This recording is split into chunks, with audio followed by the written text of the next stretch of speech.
O ano? Nagulat kayo, no? Akala nyo kaya ako, no? Ngongo kaya ako. Yung naunang kandidata, dahil sa mukha mo, nauso ang salitang putang ina mo. Pinapatay na lahat ng adik sa Pilipinas. Kaya kay candidate number 5, putang ina ka, sumuko ka na. By the way, my name is Miyuki, Kaneki, Anamiki, Sakuraki, Tamagoki, Anukan,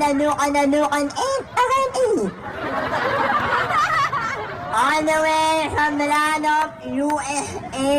Wow! United Squatters Area. Hindi naman po ako nakanood sa Miss Q&A ng It Showtime at sa Shopper Serena ng It Bulaga. Makakanood nyo naman po ako sa Channel 23, Animal Planet.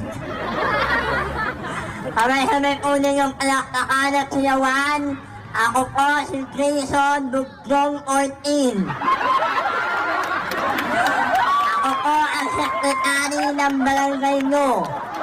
Kaya sa lahat ng mga kagawan at kapitan dito, huwag kayong palautos, baka paluktukin ko ulo nyo.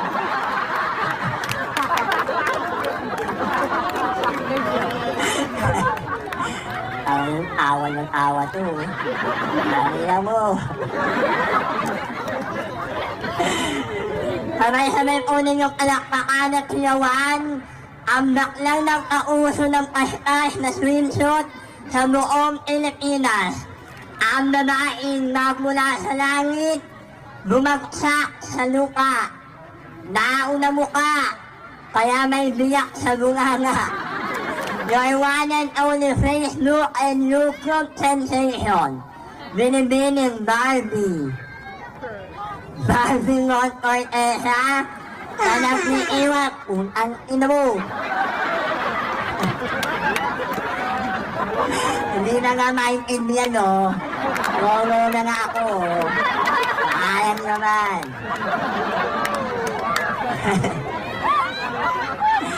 Wala tuloy ako. Masumbukan na sa gawa ko. Ako. Yawi na. Huwag ka na magalit.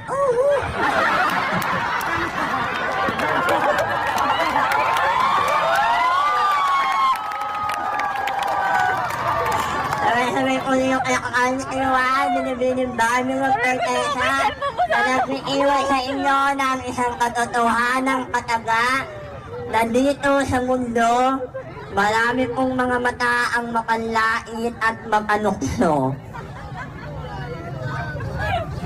Kasi kapag nakakakita sila ng bakla, ang lagi nilang sinasabi kami daw po ay salot sa lipunan.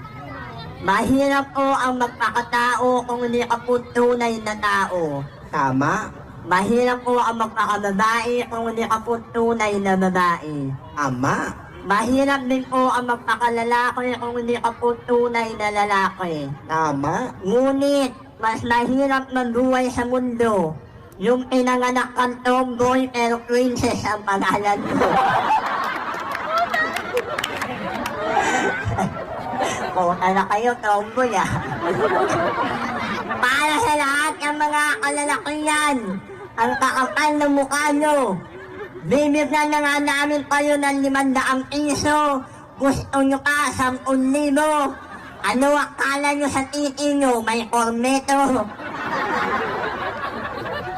At sabi ni candidate number 5, gumamit kayo ng feminine wash na Joy.